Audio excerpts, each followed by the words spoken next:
Assalamualaikum warahmatullahi wabarakatuh. Mustafa Muhammad sallallahu alaihi wasallam. Wassallallahu ala nabiyyina di masjid sallallahu alaihi wasallam. Wassallallahu ala ummatina sayyidina sallallahu alaihi wasallam. Wassallallahu asqa malam. Alhamdulillah wa sallallahu lillahi ta'ala lahumul fatihah. Bismillahirrahmanirrahim. Iyyaka na'budu wa iyyaka nasta'in. Shiratal mustaqim. Shiratal ladzina an'amta 'alaihim. Bismillahirrahmanirrahim. Faslun. Bima ing dalem barang saka hangsa menan nahyi saking larangan antasmiatil inabi saking menamakan buah anggur karoman ing karom sesuatu yang mulia. Wa bayanul muradi dan penjelasan yang dimaksudkan mindalika.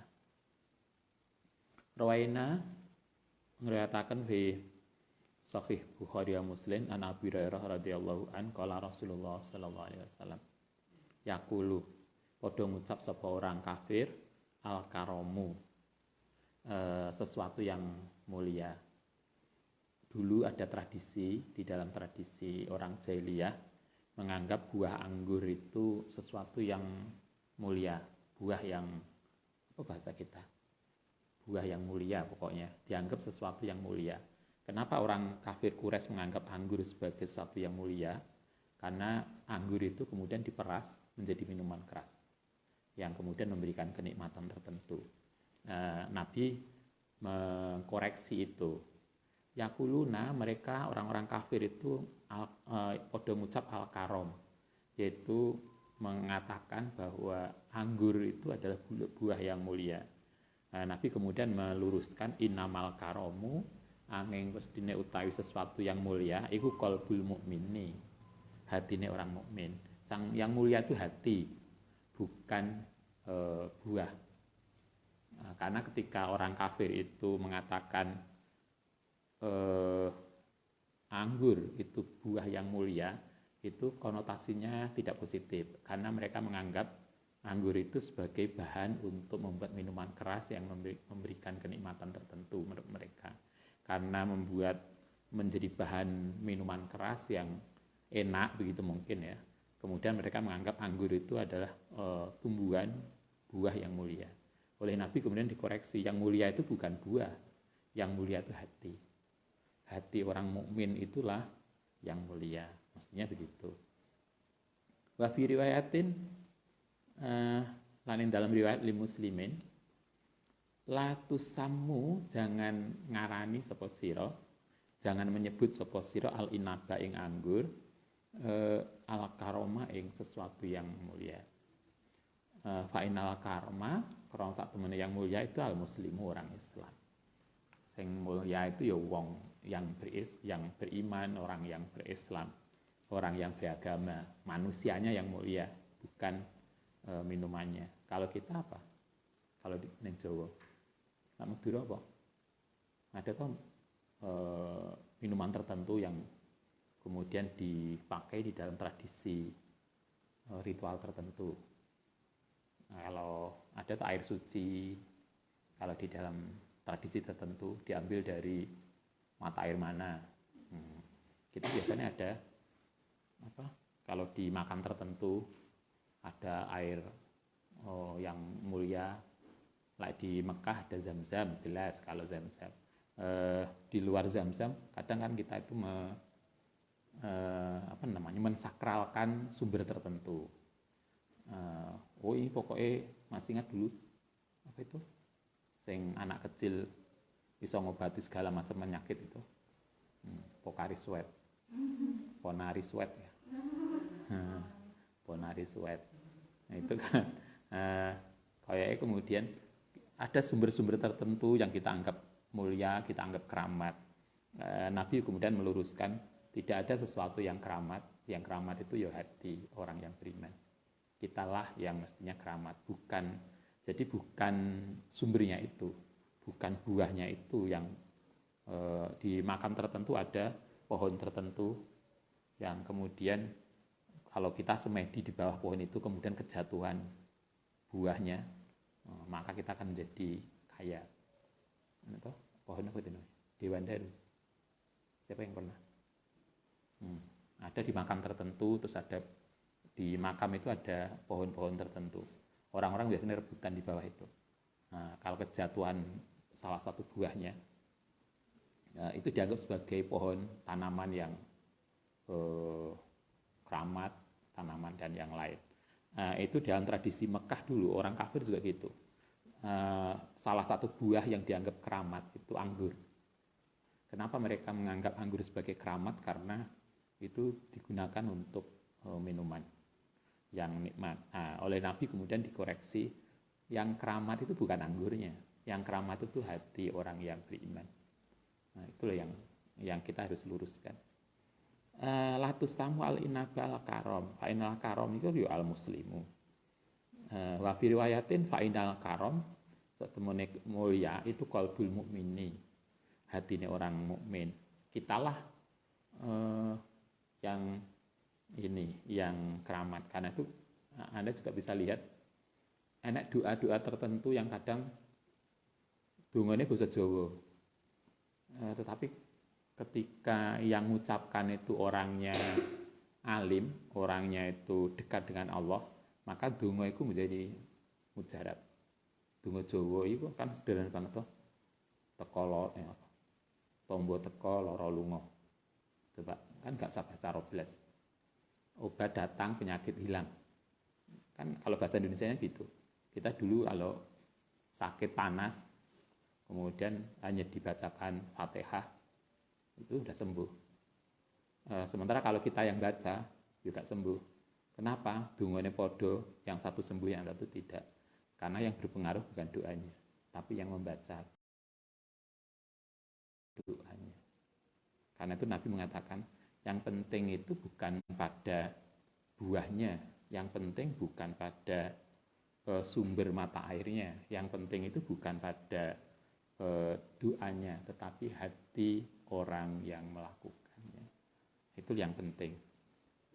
Innamal karomu itu ya qalbul mukmini. Rawaina fi sahih Muslim an Wa'il bin Hajar an Nabi alaihi salatu wasallam qala la taqulu, jangan ngucap sapa sira al karom.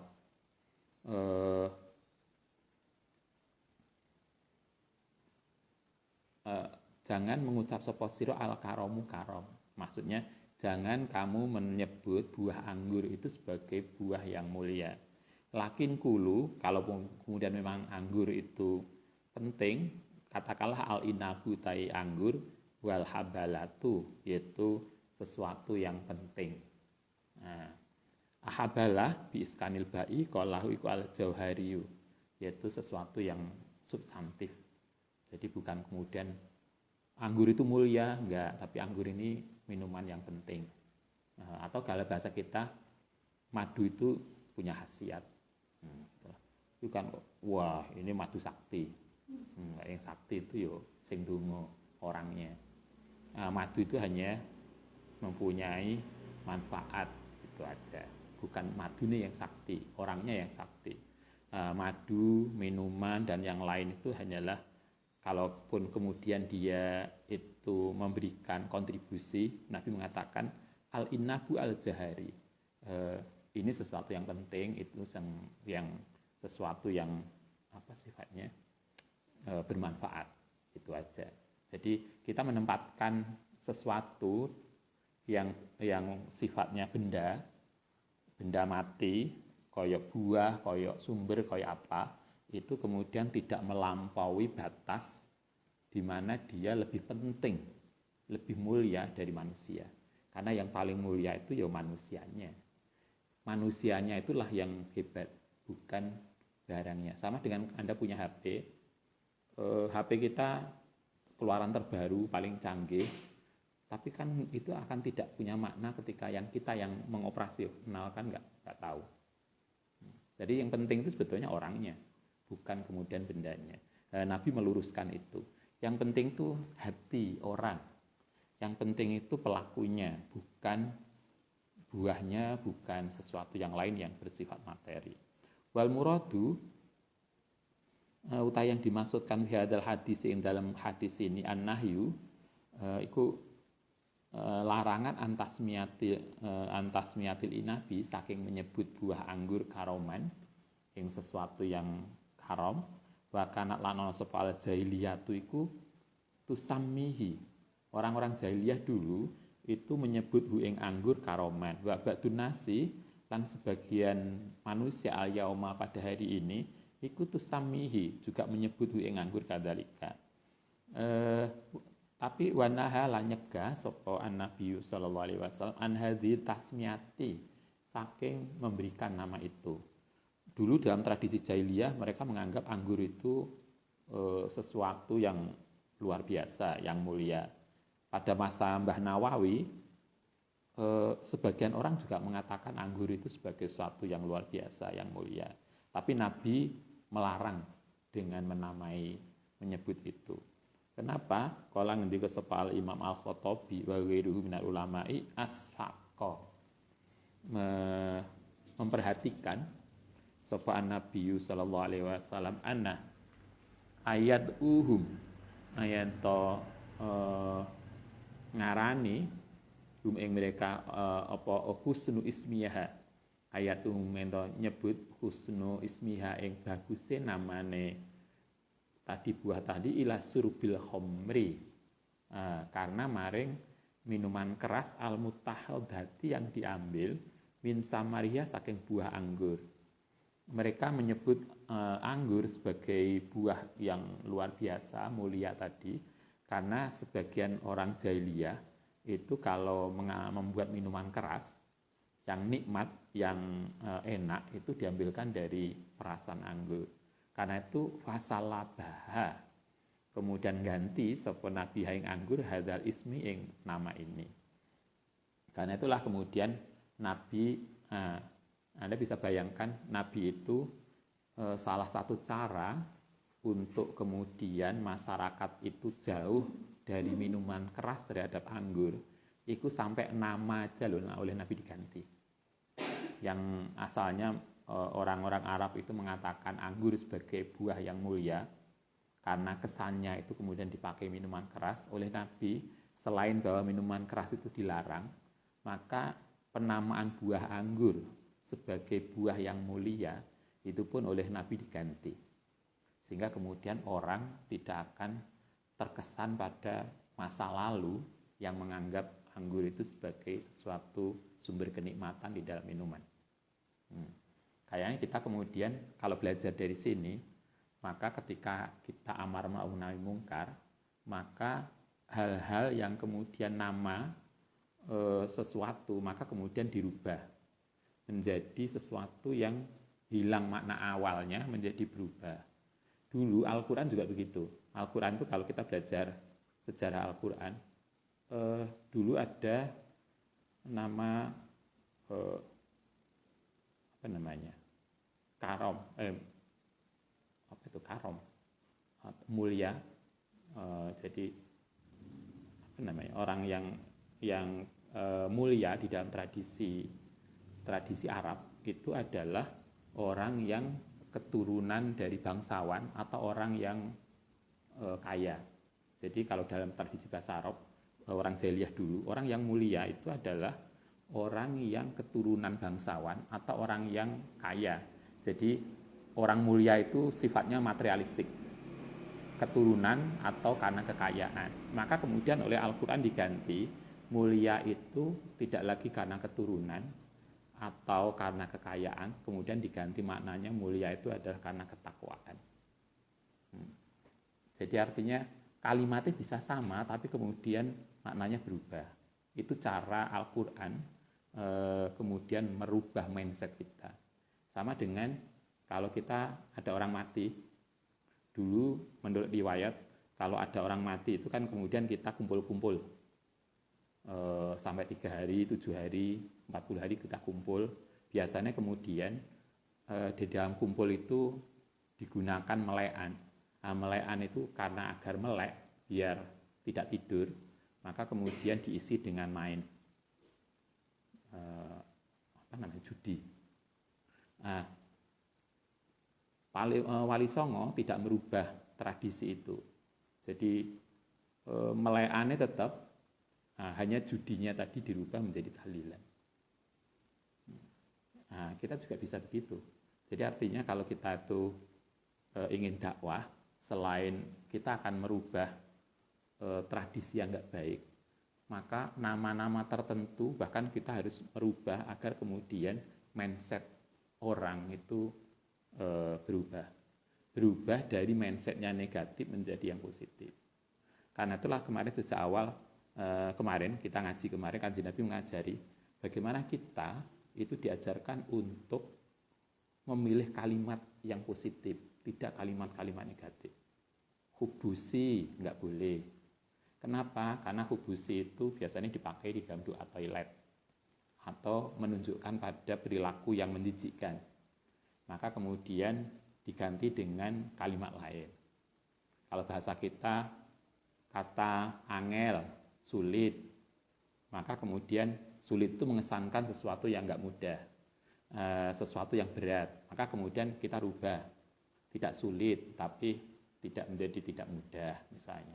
Jadi akhirnya kalimat-kalimat itu akan memberikan imajinasi psikologis, merubah mindset. Nah, Nabi juga mengajarkan gitu, sehingga sampai penamaan buah pun dirubah toh. Karena itu juga kemudian kita, kalau nama, bahkan nama kita, dulu kalau di Kanjeng Nabi itu ada nama-nama tertentu kan oleh Nabi diganti dengan nama lain.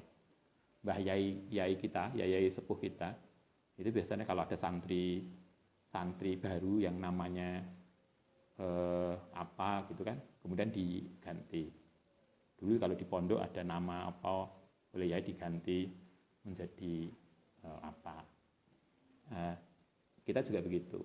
Itu semua, kenapa harus merubah nama, kenapa harus begini, itu semua mengesankan agar mindset kita itu positif, tidak mindset yang negatif atau perilaku yang nggak baik. Oke, itu perubahan mindset, perubahan nama dari sesuatu apapun, sesuatu yang kemudian mengarah pada perilaku dan mindset yang tidak baik, maka itu harus dirubah. Sehingga mindset kita itu tidak mindset klasik yang tidak positif. Faslun fima ing dalem barang idza qala nalikane ngucap sapa rajulu halakan nasu. Ini kalau ada orang mengatakan, ada toh kita itu biasanya gini, dengar, wih wong-wong rusak kabeh. Pernah dengar gitu kan? Ya apa Kang neng kono. Wes ora karo-karuan wong-wong iki. Jadi ini pada ini orang-orang dulu, sahabat dulu zaman jahiliyah itu biasa juga orang mengatakan halakan nasu, orang-orang itu sudah rusak. Bagaimana kalau ada orang mengatakan itu?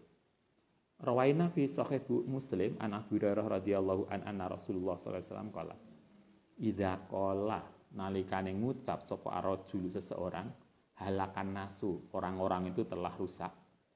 Bahwa mongko taiman iku ahlakahum, maka orang yang mengatakan tadi ya termasuk orang yang rusak. Ya apa kan gone sampean wis rusak Mas, orang masyarakat wis gak karo-karuan. Ketika kita ngomong masyarakat wis gak karo-karuan, sebetulnya kita yo padha ae, sama dengan mereka gak karo-karuan itu juga. Sama dengan ada toh kita ngajari anak kita, anak didik kita, adik kita, kadang itu diomongin mau nggak iso-iso tuh kok goblok banget. Ketika kita ngomong dia goblok, sebetulnya bukan hanya dia yang goblok, kita pun juga goblok karena kita ternyata nggak iso membuat dia paham. Kalau kita pinter kan membuat dia paham. Ketika kita tidak bisa membuat orang lain paham, sehingga dia nggak paham-paham, maka bukan hanya dia yang nggak pinter, kita pun sebetulnya yang nggak pinter. Cuma kan kita nggak sadar itu. Sama dengan kalau filosofi Jawa, masih ingat, ini tangan jari-jari kita 5. Kita sering menunjuk begini toh. Ketika satu jari menunjuk orang lain, kita lupa ada 3 jari yang menunjuk ke kita. Kamu itu, loh, ini kan podo. Ini juga ini loh. Kita lupa bahwa ada 3 jari yang menunjuk ke kita sendiri. Ketika kita menuding orang lain, sesungguhnya bukan hanya dia yang rusak, tapi kita pun termasuk bagian dari kerusakan itu. Nah itu loh yang harus kita pahami. Kultu ruya ahlakahu birofil kahfi ahlakuhum wa fathiyah atau ahlakahum al mashhuru arrafu wa yu'aidu anau ja'a fi riwayatin rawainahu fi khilatil awliyai ing dalam kitab Hilyatul Awliya fi terjemah Sufyan as-Sarawi bahwa mengkau taiman iku fi ahlakihim. Maka orang yang mengatakan masyarakat telah rusak, maka sesungguhnya dia juga bagian dari yang rusak itu. Kala ngendika sapa Imam Hafidz Abu Abdillah Al-Humaidi fil jam'i dalam kitab Al-Jam'u Bainas Shahihain juz 3 halaman 287. Kala Ba'dur Ruwati sebagian rawi la adri orang ngerti sapa ingsun wa bin nasbi kelan nasab apakah dibaca tadi ahlakahum atau ahlakuhum bahwa Al-Humaidi wa al-Azhuru utayang masyhur iku arrafu dibaca arrafa ai asyadduhum tegese bangete masyarakat apane halakan. Bahkan kalau dalam sarahnya itu malah dikatakan ketika ada orang mengatakan masyarakat telah rusak, orang-orang telah rusak, maka sesungguhnya orang yang mengatakan itu justru paling parah rusaknya. Qala wa idzalika idza qala dzalika karena itu kemudian dijelaskan begini. Wadzalika idza qala nalikane ngucap sapa man dalika ing ucapan tadi ala sabilil izra'i ing ngatasé arah marah alih mengatasi mereka wahtiqori lan menganggap remeh lahu maring mereka wa tahdili nafsihi lan menganggap lebih unggul dirinya alaihim dibanding masyarakat li'annahu iku layadri orang ngerti sirallahi ta'ala ing rahasiane Allah ta'ala fil khalqihi hakada iku ana sapa ba'dul ulama yaqulu ngucap hadza kalamul Humaidi kalau ada orang mengatakan masyarakat itu telah rusak maka kalau di dalam tafsir ini dikatakan itu ada dua kemungkinan. Satu, tafsir yang pertama mengatakan ini kan lagi pandemi. Sekarang kita lagi pandemi. Kemudian masyarakat kita secara ekonomi dan seterusnya lagi mengalami penurunan luar biasa. Sebagian orang kemudian mengatakan masyarakat itu hancur. Bangsa ini hancur. Ketika kita mengatakan bangsa ini hancur, maka sesungguhnya kita adalah bagian yang hancur itu. Itu satu. Yang kedua, kalau kemudian dia mengatakannya itu dengan mengatakan bahwa yang rusak itu mereka, tapi saya tetap baik-baik saja, maka berarti dia termasuk orang yang tidak tahu rahasia apa yang diberikan Allah di dalam kondisi seperti ini. Karena kita diajarkan kullu syai'in hikmatun. Setiap ada masalah, setiap ada fenomena, itu mesti ada hikmahnya. Karena itulah, maka kita hendaknya tidak kemudian menganggap kondisi itu sebagai sesuatu yang negatif. Karena kalau ketika kita mengatakan itu, maka berarti kita tidak bisa mengambil pelajaran dari fenomena yang terjadi. Kala ngendika sapa Al-Khattabi wa maknahu la yazalu. Terus-terusan sapa ar-rajulu seseorang yaibu yang menganggap cacat sapa ar-rajulu annasa ing manusa wa yadhkuru lan menyebut masawi ahum ing keburukane nas wa yaqulu fasada telah rusak sapa annasu manusa wa halakulan padha tegese rusak wa nahwi dzalika fa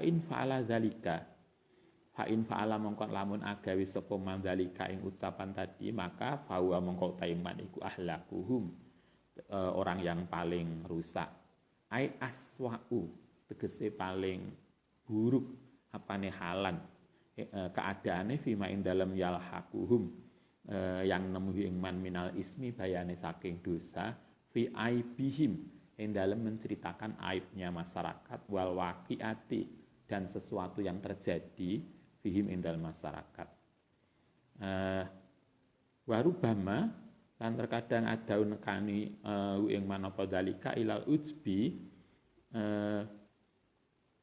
maring ujub Ujub itu merasa dirinya lebih baik, binasi kelan awak dhewe, waru yatihi lan oleh ningali man anallahu sak temene kedue man fadlan ana kelebihan alaihim dibanding masyarakat wa annahu lan sedune man iku khairun luwih baik gus minhum saking masyarakat fayahliku mongko dadi rusak sapa mereka. Hadza kalamul al-Khattabi. Itu dawi Imam Al-Khattabi. Artinya ketika orang menganggap masyarakat rusak, mengatakan masyarakat rusak, maka berarti orang yang mengatakan itu juga bagian dari masyarakat yang rusak. Itu satu. Yang kedua, bisa terjadi kayak ini toh. Sekarang kan Anda baca sosial media, beberapa tokoh, biasanya oposisi, yang kesannya oposan, itu kemudian menuding pihak pemerintah sebagai sesuatu yang tidak mampu, masyarakat hancur dan seterusnya, seolah-olah dia itu kemudian akan tampil sebagai sesuatu yang pahlawan, akan menyelamatkan. Orang yang mempunyai kesan itu, di mana dia mengesankan sebagai orang yang lebih baik daripada apa yang terjadi, wa annau khairun fayahliku, maka sesungguhnya dia orang yang tidak sadar tentang kemampuannya sendiri, maka sebetulnya dia juga nggak akan mampu, sama saja. Dan sekarang kita melihat banyak itu orang-orang yang sok pinter nggawe akeh komentar tentang pandemi, seolah-olah pandemi itu dengan sangat mudah, padahal kalau dia diserai belum tentu dia bisa juga. Kalau di sini katakan dia merasa lebih baik, tetapi nyatanya fayahliku, dia sebetulnya lebih rusak kalau dikasih kesempatan. Rawaina fi Sunan Abi Dawud qala hadasa al nabi an Malik an Suhail ibnu Saleh an Abi Hurairah radhiyallahu an sumakola qala Malik idza qala nalikane ngucap sapa mandalika ing tadi ucapan halakan nasu tahazzunan krono sedih lima maring barang yaro yang melihat sapa man binasin dalem manusa aikola fi amri dinihim ing dalam persoalan agamane fala ura, maka berarti tidak sesuatu tidak dilihat bihi baksan. Tapi di sini yang terakhir dikatakan kalau kita mengatakan ya Allah kondisi masyarakat kita sekarang luar biasa memprihatinkan. Kalau kita ngomongnya itu di dalam konteks kita ikut prihatin kondisi masyarakat, maka itu menjadi sesuatu yang bisa ditoleransi. Tapi kalau kita kemudian ngomong tadi, kesannya, tujuannya adalah untuk menunjukkan bahwa kita lebih baik dari kondisi yang terjadi di masyarakat, itu yang nggak benar. Beda loh ya. Jadi podo-podo ngomong, sekarang masyarakat era sekarang ini rusak. Nah, kalau ngomong rusak itu kemudian dalam konteks kita menyalahkan, maka itu nggak benar. Tapi kalau kita dalam konteks ikut prihatin dalam kondisi ini, sehingga kita sama-sama berusaha untuk memperbaiki, maka itu la ba'sa, nggak apa-apa. Jadi yang kita boleh itu adalah kita mengomentari kondisi masyarakat yang tidak baik di dalam konteks ikut prihatin dan akan ikut bareng-bareng memperbaiki. Itu yang boleh.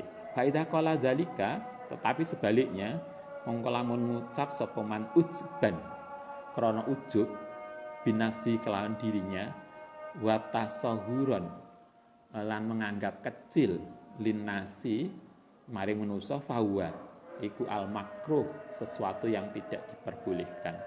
Alladzi nuhiya, yaitu sesuatu yang dilarang anu saking ucapan tadi. Kultu matur sapa ingsun Imam Nawawi fa hadza iku tafsirun. Apa tadi yang dua hal tadi?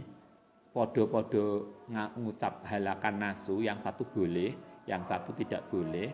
Itu adalah tafsir bi isnadin bi nihayatin. Dalam kitab Nihayah minas hati saking kita as-sahih bahwa ahsanuma yaitu sesuatu yang paling baik kila yang disampaikan fi maknahu yang dalam maknane hadis tadi idza qala rajulu halakan nasu, ada hadis itu mengatakan itu, maka itu tafsirannya Wa aujazu la siyama apalagi idza kana anil Imam Malik radhiyallahu an. Jadi ada kalimat yang kita hendaknya ketika melihat fenomena di masyarakat, kita hendaknya boleh mengomentari sebagai rasa keprihatinan, tapi dengan niat bareng-bareng untuk dandani. Itu boleh. Tapi kalau kemudian kita mengomentari dengan tujuan untuk menuding orang lain, itu yang nggak benar. Jadi beda banget loh ya. Kita ngomong di dalam konteks ikut prihatin dan ingin bareng-bareng memperbaiki, dan yang satu ngomong dengan kalimat sama tetapi tujuannya adalah untuk menuding kesalahan orang lain. Yang terjadi biasanya yang kedua itu, menuding kesalahan. Wah, yang sering terjadi Anda kalau lihat misalnya di sekolah. Zaman saya biyen itu sekolah gak kayak gini. Sekarang kok gak malah gak karu-karuan ini. Kemudian kita ada niat untuk menuding bahwa mungkin pimpinan sekarang nggak benar, pimpinan sekarang, nah itu yang nggak boleh. Nah, tetapi kalau kok saya merasa sekolah ini nggak seperti dulu, kita ngomongnya dalam konteks ikut prihatin dan akan kita bareng-bareng memperbaiki, itu yang boleh. Nah, itu dua hal yang berbeda. Podo-podo kalimatnya, tetapi niat menuding dan niat kooperatif itu beda. Kalau kita niat prihatin dan ikut kooperatif untuk bareng-bareng memperbaiki itu boleh. Tapi kalau kita kalimat yang sama dengan motivasi menuding, mencari kesalahan pada orang lain, di mana kita kemudian lepas tangan, maka itu yang nggak boleh. Nah, itu dua hal, satu kalimat yang sama tapi dengan makna yang berbeda. Nah, kita bisa belajar mana yang dibolehkan, mana yang kemudian tidak dibolehkan. Baik, Al-Fatihah.